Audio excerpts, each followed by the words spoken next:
علی ممتاز صاحب آپ نے میں جوائن کر لیا. آپ کہے گا آپ نے ارسلان کا تجزیہ تو سنا, جیسے وہ کہہ رہے ہیں کہ سب کو مل بیٹھ کر اپنے کنفلکٹس کو دور کرنا چاہیے.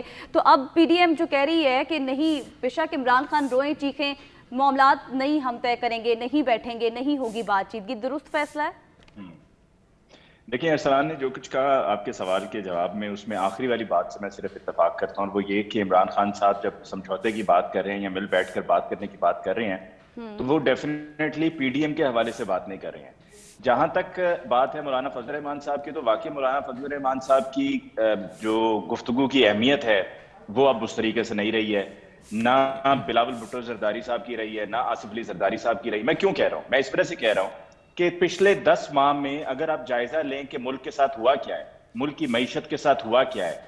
اسحاق ڈار صاحب سے پہلے مفتاح اسماعیل صاحب کو آزمایا گیا, پھر اس کے بعد اسحاق ڈار صاحب آئے, انہوں نے بڑے بڑے دعوے کیے اور انہوں نے اس طریقے سے گفتگو کی کہ جس طرح ان کے ہاتھ میں ہے سب, انہوں نے بس مٹھی کھولنی اور سب ٹھیک ہو جائے گا, اور اپنے کیسز نیب قانون میں ترمیم کر کے اپنے کیسز کو ختم کروایا. تو یہ سب ہونے کے بعد, اور جب پھر جس طرح کی گفتگو آ کے پریس کانفرنسز میں, ایک طرف بلاول صاحب کل فرما رہے تھے کہ جی ہم وفاق سے یہ کہتے ہیں اور وفاق سے ہمارا یہ مطالبہ ہے. آپ خود وفاق ہیں, آپ وفاق سے مطالبہ کیا کرتے پھر رہے ہیں؟ آپ حکومت کا حصہ ہیں, آپ حکومت سے علیحدہ ہو جائیں گے, حکومت 10 سیکنڈ میں گر جائے گی. آپ کیا کہتے ہیں کہ جی ہم نے وفاق سے مطالبہ کیا؟ مطلب آپ صرف ایک سیاسی کھیل اور سیاسی چال چل رہے ہیں.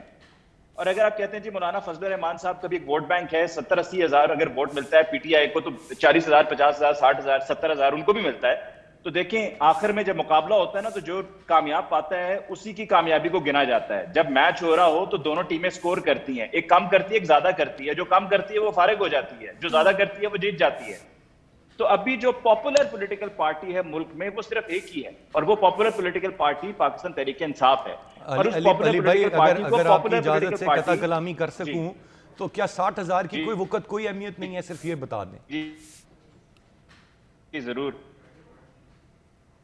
جی علی, دیکھیے وہ ختم ہو جانے کون ہوگا آخر میں, ایم پی اے کون ہوگا آخر میں, کامیاب کس پارٹی سے جو بھی کینڈیڈیٹ ہوگا, فنڈز بھی اس کو ملنے ہیں, کام کاج بھی لوگوں کے اس نے کرنے ہیں. جو ہارا ہوا ہوگا وہ تو اپنی باری کا اگلے 3 سال 5 سال تک کا انتظار کرے گا کہ میری باری دوبارہ آئے, دوبارہ الیکشن ہو اور میں جا کے کنٹیسٹ کروں اور اس الیکٹرل پروسیس کا حصہ بنوں.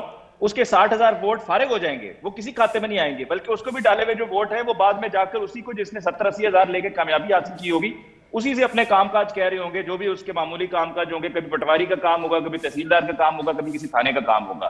تو ابھی جو ہمارے ملک کی پولیٹیکل پارٹیز ہیں انہوں نے پاکستان تحریک انصاف کو سب سے زیادہ the most popular political party خود بنایا ہے, اپنے ہاتھوں سے تیار کیا ہے. اور یہ پچھلے سال مارچ اپریل میں اگر یہ اقتدار کی ہوس ان کو اقتدار میں نہ لے کر آتی, تو پاکستان تحریک انصاف نے سن 2023 کے جو انتخابات ہونے تھے اس میں کہیں سٹینڈ نہیں کرنا تھا.